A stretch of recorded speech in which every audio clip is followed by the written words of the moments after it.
The world we live in is full of things we don't understand. Being the curious humans that we are, we naturally try and seek these things out. Doing so has led us to remarkable discoveries and inventions that we never could have imagined 100 years ago. We have defeated diseases, built to the sky itself, and even created machines that could take us beyond the clouds and into the stars. If our ancestors could see us in what we have created, I'm sure many of them would see us as gods. Our innate curiosity and lust for knowledge has not always led us to greatness, however.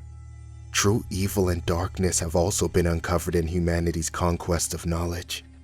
And in the end, I fear this evil will be our doom.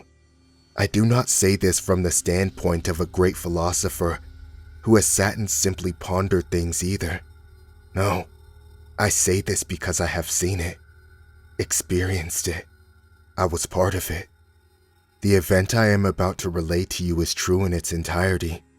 This I swear. I feel certain that this will fall on deaf ears, and many of you will believe this to just be another spooky story meant to give you cheap thrills. But I promise you that this is neither my intent nor my purpose.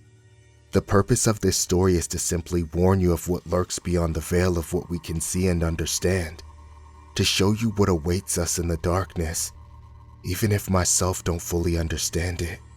What I am about to tell you has happened, and I feel certain it will happen again. In 1971, a not-so-well-known scientist began preparations for an extremely secretive project simply known as the Harbinger Experiment. I would like to keep the identity of the scientist a secret for my personal reasons, so throughout this recounting, I will refer to him as Zimmerman. Zimmerman's background is unclear at best beyond 1971. All that was known about him before this time is that he had grown up somewhere in Maryland with a strange fascination of the occult and supernatural. This later made him an outcast among his fellow scientists, due to how scoffed upon the metaphysical was, and still is, at the time. Zimmerman's opinions concerning the otherworldly were not the sole cause of him being an outcast, though. It was his methods that made him wildly unaccepted among his peers. Zimmerman was well known during this time for being ruthless and cold beyond measure. He never cared about the means.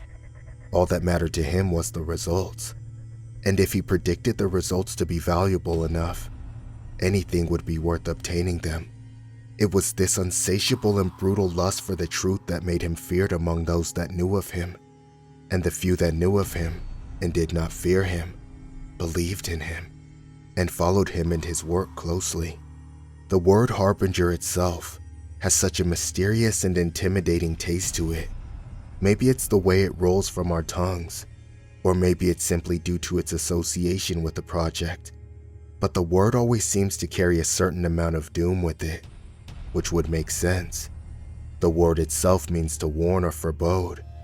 I can't imagine Zimmerman's reason for giving the experiment this title, but in retrospect, it fits perfectly.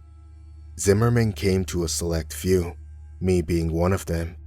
He told us he was working on something big, and that he needed people who could keep confidentiality and not spread idle gossip of his work. While he did not fully trust some of us, he did know that we were professionals and that for some reason or another, we were all in dire need of employment. I had worked at a local clinic as a doctor, but I was caught stealing medication and was promptly fired. This left a very dark mark on my resume, so it was hard to find work. I was also a native to Alaska and lived near where the experiment would take place, so I guess you could say I was a convenient choice. As you can imagine, I jumped at the opportunity. It was hard not to when I saw the payout. 15 of us were hired in total. Some were colleagues of his that had been working with him for a while. Some were maintenance workers and a few were hired as private security. I was the only medical professional to be hired. It is still a wonder to me how he even attained the funds necessary for the experiment. I could not be wholly surprised if his financing was not entirely legal. But legal or not, I needed the money and he was paying. Looking back, It's a decision I have come to regret. After Zimmerman obtained his money, he used it to buy a relatively large plot of land deep in the frozen wilderness of Alaska. And upon that piece of land, Zimmerman built a concrete structure, not dissimilar to a bunker in fact. The sole difference being that its goal was to keep any potential damage contained within the structure, rather than keeping it out, as he put it. Most of the structure dug underneath the earth, which had the effect of making the underground complex seem just so much smaller than it really was from the outside. As would be expected, there was only one way of entering and leaving the underground structure, and it was via a ladder that led from a small unassuming concrete building on the surface, which I will refer to from now on as the entrance building for convenience, to the network below. After everyone had gone to bed at night, the hatch that contained the ladder would be sealed off with a very large and thick metal lid. Zimmerman was very strict about this. Located not too far away from the entrance building was a series of wooden cabins that would serve as the sleeping quarters for the staff Zimmerman had hired. Compared to the entrance building standing on the surface, the underground system was massive. At the center of the complex was the control room. This is where all the facility's electronics and such were linked to. This included security cameras and light and door controls. Consoles, monitors, and computers lined the walls of this large central chamber. This is also where the ladder in the entrance building connected to in the underground complex. Connected to the control room were 3 doors. One led to a smaller room that served as the infirmary. Another door led to a break room, and the last door led to the hallways. The hallways are where the complex began to feel extremely eerie. They were for some reason laid out in an extremely confusing scheme that led in circles and to complete dead ends. These hallways made up a vast majority of the complex, and it would be very easy to get lost in the maze if you were unfamiliar with it. But if you knew where you were going, you would find yourself standing before one of 3 8-by-8-foot rooms before long.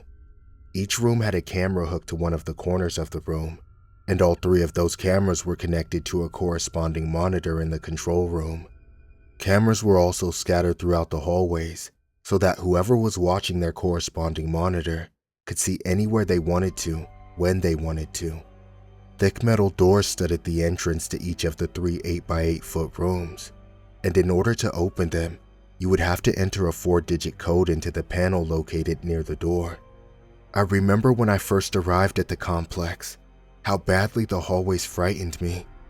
I have always been claustrophobic, you see, and those hallways were so very narrow. The noise, or more accurately, the lack of noise, was also a tremendous source of fear for me in those bleak, narrow hallways. It was always so unnaturally silent, as if the entire world had stopped moving. It really made you feel like you were trapped down there. Thankfully, though, I only rarely ventured into those hallways, for I was the only medical professional in the facility, and I had virtually no reason to go into them. In the beginning, I found it so peculiar that Zimmerman would ask for a medical professional like me on a project like this, but by the time it was all over, I understood why. The official purpose of the Harbinger Experiment was to test and observe the effects of extended isolation on the human mind. This is what was listed on reports being sent out at least, but unbeknownst to all of those who were not participating in the project, excluding the subjects, the true purpose was much darker. Like I said before, Zimmerman always had an obsession with the occult and supernatural. He sought to prove himself to those who did not believe in him. He wanted physical proof that the supernatural was a real phenomenon, and wanted to be the first one to attain said proof. The true purpose of the Harbinger Experiment was to find proof of the metaphysical, a world we could not see. The thought of doing this was naturally a tad bit daunting and even scary, but it was Zimmerman's method of doing so that was truly terrifying. Zimmerman believed that he would be able to open a portal between worlds momentarily, allowing 3 random entities to cross over to our world, and each of these beings would be trapped within one of the 3 rooms. Zimmerman had the theory that any entity would try and latch on to the nearest living thing that had the capacity for it. He wanted to use this technique to trap a spirit in a physical form by allowing it to enter a living being that had been injected with a compound mixture of Zimmerman's creation. In theory, this compound would keep the entity from simply leaving whatever it was attached to. The only way it would be able to leave the host who had been injected with the compound was through death. According to Zimmerman, the host would have to be something living, with a will strong enough to survive a possession, and there is only one known species that possesses the amount of will required for this: humans. Zimmerman had also done something to ensure that the entities would only enter the 3 rooms, and that there would be only one entity in each room, though I cannot say I know exactly what he did. In fact, I know next to nothing when it comes to how Zimmerman managed to do what he did. He liked to keep his methodology a secret to his most trusted colleagues, most likely due to his paranoia that someone would steal his ideas and take credit for the success of the ideas. If I had known that this was the true purpose before I signed up, I may have reconsidered. But Zimmerman decided not to tell us until we were all gathered at his fortress. Even if any of us wanted to leave, I doubt we would have been allowed to do so. The security team Zimmerman had hired was loyal to him and the payout. It is not likely that Zimmerman had given them the order to not allow anyone to leave. There were 3 different subjects included in the experiment, and all 3 were native to Alaska, and each one was lured into the project under the belief that they would be participating in a harmless study of the effect of isolation on the human mind, as I mentioned before, which is why none of the subjects objected when they realized that they would be confined to one of the 3 rooms that I mentioned earlier. The first subject was a young man. He was apparently out of work and desperately needed the money that had been offered for participating in the study. The second was a woman. By looking at her, I could tell she was an addict of some sort. The third and final subject was an older man, a drifter if I had to guess. One thing that they all had in common was that none of them had any family or friends left. In short, no one would miss them, which is why they were chosen for the project. I'm sorry, I wish I could supply more information about the subjects, but all of this has been drawn from memory, and I was given little information on the 3 to begin with. The experiment did not officially begin until 1987, 16 years after its original announcement. I was eager to begin, so I packed up and headed out to the complex as soon as I could. I arrived at the compound a week before the subjects had even signed up, and a whole month before the project even began. I was not the first to arrive by any means. When I got there, Zimmerman, his colleagues, and the security team had already arrived.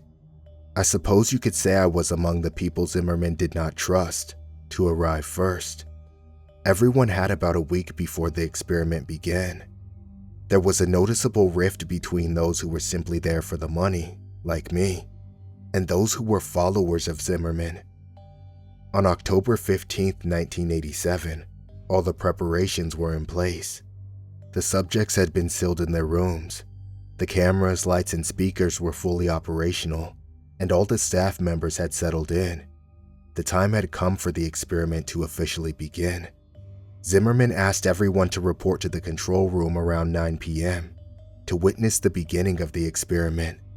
He wanted everyone to be present when he proved that all his theories had been correct, and that he was not just a madman. He wanted us all to see the fruits of his labor.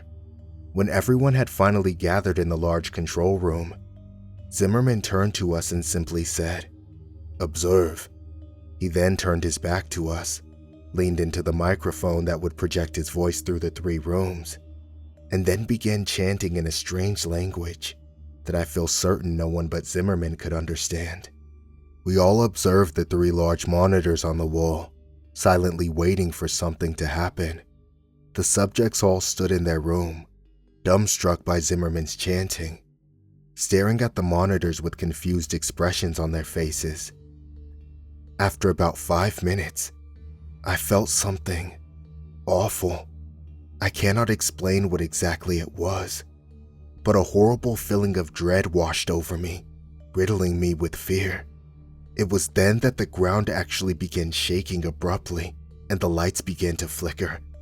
Zimmerman continued chanting into the microphone as if nothing was off or wrong, while the subjects began dashing around their rooms, screaming for help. Then suddenly, the ground stopped shaking and the monitor's image turned into static. The air began to become very heavy as we all stared at the monitors, waiting for them to regain their image and show us what was happening or what had happened in those 3 rooms. For a while, all was silent, but then there was screaming. The screams of a woman going through unbearable pain and terror began to echo throughout the compound. The similar screams of men began to coincide with the woman's terrified screams, and altogether, they mixed into an awful symphony of pain and fear that beat mercilessly into our ears. Those of us who were here for the money began to give each other scared looks, while those loyal to Zimmerman seemed completely unfazed. We wanted to leave and never come back to this awful place, but we all knew deep down that Zimmerman would never allow that to happen. We were here for the long haul. There was no escape. It was 10:13 p.m. when the screaming finally stopped. The monitors had yet to reveal to us what had occurred in those 3 rooms. As soon as the screaming ended, Zimmerman stood and dismissed us all for the night, adding that we were all forbidden to come back into the compound until 10 a.m. tomorrow morning. Not like any of us wanted to. We all solemnly made our way out of the compound and toward the cabins and settled in for the night. I feel it safe to say that not all of us slept well that night, and I was not one of them. The following morning, all of the staff had arrived at the entrance building. We all stood inside exchanging tired or nervous looks as we waited for Zimmerman to arrive and open the latch that concealed the ladder. I could see palpable fear in the eyes of some of us, while others did not seem to have even been remotely affected by what happened last night. Zimmerman showed up 5 minutes after 10, apologizing for his tardiness as he came through the door of the entrance building. He opened the hatch and without hesitation, began descending the ladder downwards into the abyss. He almost seemed enthusiastic. I was the first to follow behind Zimmerman's dark descent into the facility. It seemed that the farther I climbed down, the more the darkness closed in on me, as if it was trying to swallow me whole. And as I climbed deeper, I couldn't help but feel that this place was different somehow. While before, there was only unsettling concrete hallways and rooms, now there was something else. Something made the eeriness feel so real and personified. I feel like a horrible and gruesome scene awaited us down there.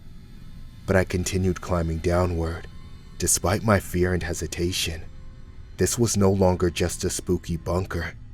There was darkness and malevolence in the air. A true evil now lived here, and I could feel it. We all could.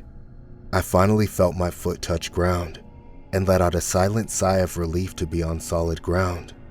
Almost as if on cue, the light bulbs came alive, dousing the room in their warm and welcome light. Zimmerman must have turned on the power, I thought. I allowed myself to take a couple of seconds to examine the control room. It was exactly as we had left it last night, for which I gave a silent thank you and prayer. It was almost as if nothing unusual had ever happened. I shook myself from my thoughts as I remembered the static-filled monitors from the night before. I let my eyes slowly make their way towards the monitors on the wall, anticipating the grim and fearful scenes that would be on them. My attention was first grabbed by monitor 1 and 3, which were still pure static. It would have been a small relief, but then the motionless image on monitor 2 caught my eye. Room 2 was entirely still, and everything seemed entirely untouched. I couldn't help but gasp as I noticed the only thing that was different. The woman lay in the center of the small concrete room. An expression of fear and terror was frozen into her gaunt face as she lay silently and lifeless on her back. Zimmerman's expression turned angry when he saw this. He ordered that the second monitor be turned off, and it was. We didn't ask why. It's not like any of us wanted to see the dreadful scene any longer. He also ordered that, if the images in monitors 1 and 3 did not return within the next 2 hours, the security team would be sent in to investigate the rooms. The security team nodded at hearing this. They made it seem as if they had no fear, but I could see it in their eyes.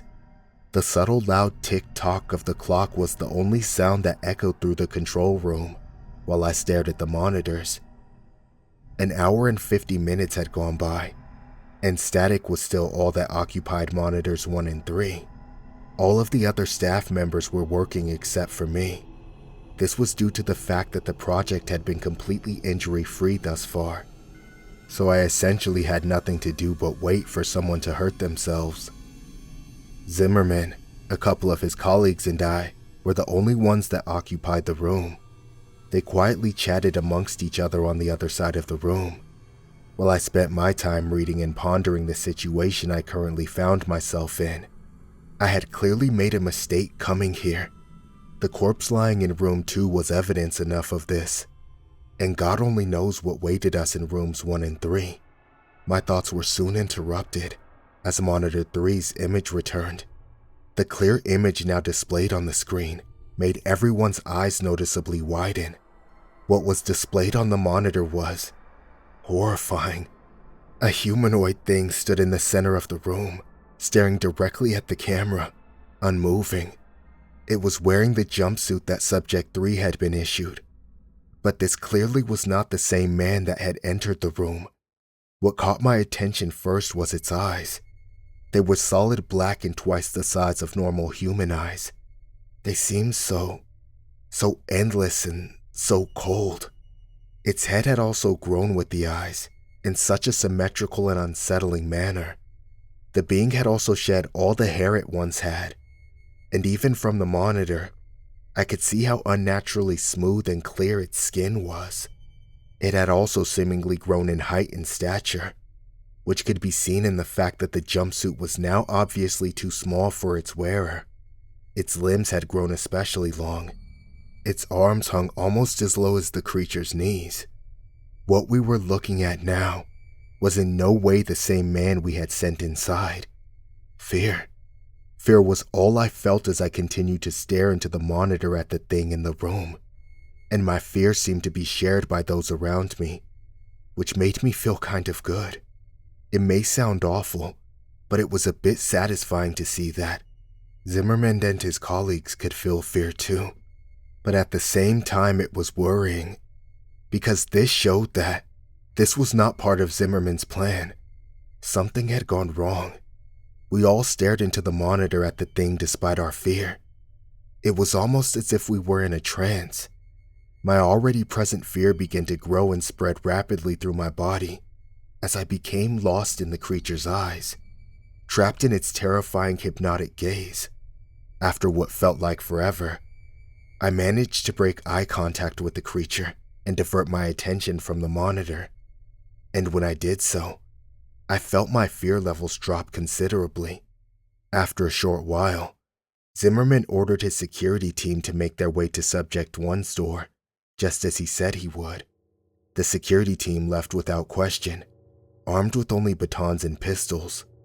I focused my attention on watching the men progress through the hallways towards Subject 1's room via the cameras. Even through the not-so-high-quality cameras, it wasn't hard to tell that these men were afraid of what awaited them. Their heads were downcast as they walked.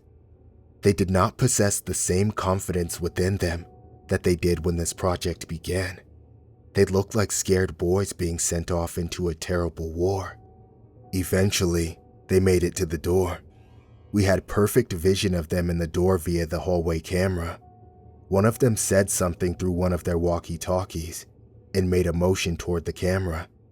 In response, one of Zimmerman's colleagues buzzed the door open. The men already had their pistols out by the time the button was pushed. Slowly, the door began to open.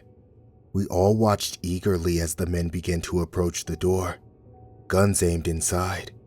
Suddenly, and without warning, there was a loud shriek, and as something bounded out of the room at the men, the monitor turned into static. Immediately, we could hear screaming echoing down the hallways, followed shortly after by the distinct sound of gunshots. We could do nothing but wait. After a couple of minutes, the screaming and gunshots stopped. We all waited and prayed, hoping that whatever bounded at them from the room would not be the one to return to the control room. After a couple more minutes, 3 of the men came back, carrying with them the corpse of the 4th. He had massive cuts covering his chest, and his face was shredded. You couldn't even tell who he was anymore, or even that he was human. I was used to gore, being a doctor and all, so I felt somewhat unfazed by the mass of shredded flesh and bloodied meat that they carried with them. But many of the others went pale and vomited. The security team all wore emotionless expressions and eyes filled with terror. One of the men finally looked up at us. He stared at us for a while with those wide eyes of his. It's said, he finally managed to mutter in a shaken and scared voice. A couple of hours went by. The dead man's name was Frank. He was buried outside in the cold Alaskan ground.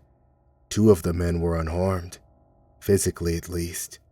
The 3rd was alive, but only barely. His body was covered in bloody slashes and one of his eyes had been gouged out. I managed to stabilize him, but only just. The other 2 men vaguely explained what happened. Apparently, Subject 1 leaped out at Frank after the door had opened. It wasn't really Subject 1 anymore. According to them, it had a hideously contorted face and long, sharp claws. They claimed to have shot it over a dozen times before it fell dead, and then they emptied another dozen bullets into it, just to make sure it was really dead. Only once it was dead did they come back. After tending to the wounded man, I went to investigate the monitors. As afraid as I was of seeing what those monitors may have held, I needed to see.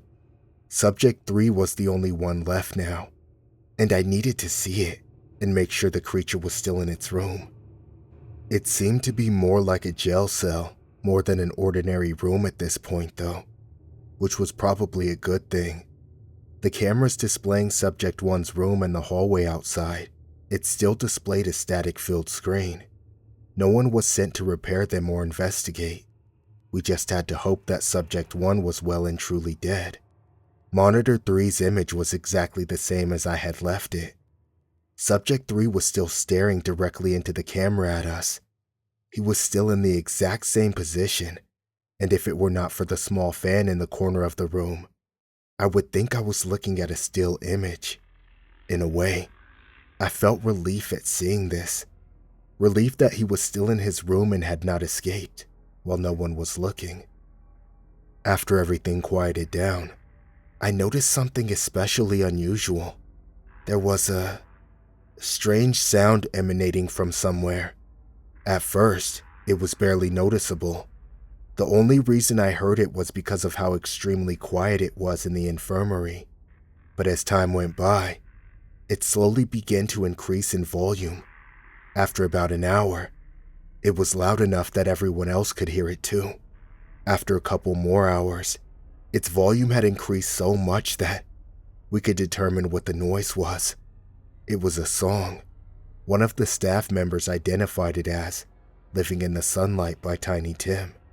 Apparently, his father loved the song and listened to it frequently. The song seemed to be on a loop and kept replaying itself. Although we were able to identify the noise, we remained unable to identify its source. We knew that it wasn't coming from the speakers because we had turned them off. It seemed to be emitting from the walls themselves. More time ticked by as we all began to become increasingly agitated by the song. I spent most of my time in the infirmary attending to Frank or in the control room. Fear hung in the air, and the presence of unmistakable darkness and evil was no doubt its source. Subject 3 still had not moved. He had kept his unblinking gaze fixed on the camera the entire time. It always felt like he was staring directly at me, no matter where I was in the room. I think this effect was also felt by the others, due to the fact that they seemed to move around the room a lot for seemingly no reason. After a few hours, the song was so loud that people almost had to shout in order to communicate. We had been trying to find its source so that we could turn the song off, but it was to no avail. The source was completely unidentifiable. This added a level of extreme irritation to our already very present fear. It was around 8:30 that the ground itself began to shake once again. Just as it had done the previous night, panic began to spread among my fellow employees and me as the shaking grew in intensity. During this, I had the sudden instinctual feeling to look over at Subject 3's monitor. It was gone. Almost as if on cue, the power went out. And thankfully, the song did as well. Ever since the security team came back, panic had been slowly building up among the staff, and Zimmerman was powerless to stop it. When those lights went out, the calm projections that everyone had been trying to maintain left us, and the fear in all our hearts took over. The emergency backup lights kicked on shortly after the power went out, which I gave a silent, thankful prayer for. The lights were dim, but they still allowed me to see a lot. Total panic seized us, as many of my fellow staff members began screaming and rushing to the ladder in an attempt to escape. But too many of us were trying to use it at once, and no one was able to get very far on the ladder without someone else pulling them to the floor and taking their place. Zimmerman was shouting for everyone to calm down, but his dominating and intimidating personality had no effect here, and his demands fell upon deaf ears. It was total chaos. It wasn't long until people actually started hurting each other in their desperate attempts to get up that ladder and out of this place, and wait for my opportunity to escape up the ladder. All the screams were soon silenced, as the familiar hum of that unsettling song began to rise in volume again, only much quicker this time. And this time, it was clear that the noise was coming directly from the maze-like corridors. People stopped fighting and shouting, as all our attention shifted to the door that led into the hallways. The song quickly got louder than it ever had before, which forced many of us to cup our ears in our hands in an attempt to silence the noise. Then suddenly, the song just completely stopped. Silence. That was all that filled the room as we all stared at the thick metal door in anticipation for what was coming. It felt like ages had gone by, but in reality, it was probably only seconds before the silence was broken. The door suddenly and violently burst open, and the music started again, louder than it ever had before. The suddenness and volume of this caused many of us to recoil by falling to the ground and grabbing our ears in an attempt to block out the noise. I glanced up for just a second, and in the doorway stood a tall, smooth-skinned figure with long limbs and eyes so dark and malevolent that you could clearly see them in the dim lighting. After I got my bearings, I looked upwards at the creature once again, just in time to see the thing pick up Zimmerman and rip him in half in one fluid movement, dousing the room and everyone in it with his blood and intestines. I was no stranger to gore, but the sight of that was too much for me to bear. I hunched over immediately after seeing this and vomited all over the cold cement floor. That ladder is my only hope of survival, I thought to myself, as I forced myself into a standing position. And as my eyes rose along with the rest of me, I could see the thing ripping and tearing through the people as they scattered in attempt to escape it. It was distracted, and as awful as it sounds, this was my only chance to get up that ladder. I forced my legs to move towards the ladder, trying to block out the terrified screams of my fellow staff members and the unbearably loud music. I could hear gunshots coinciding with the screams, and terrible sounds of flesh being ripped apart somewhere in the mess of noise. I reached my hands outwards and felt a wave of relief wash over me As my fingers came into contact with the hard metal rungs of the ladder, I gripped them and began to climb upwards as quickly as I could in my disorientated state, all the while praying that the monster would not see me and pull me off the ladder and back into the slaughter. It felt like at any moment I would feel one of its smooth hands wrap around my ankles and pull me to my death, but I eventually made it to the top. There was no question in my mind. I had to close the hatch and seal that thing down there, even if it meant certain death for my colleagues. I could not allow that thing to escape. I gripped the thick metal lid and began to push with all my might in an attempt to seal the underground complex off. Despite how dense and sturdy it was, the lid was surprisingly easy to move and did not take very much effort to push it over the hatch. Even in my weakened state, in seconds, the hatch was completely covered by the dense metal lid. I collapsed on my side and began to vomit some more as exhaustion overtook me.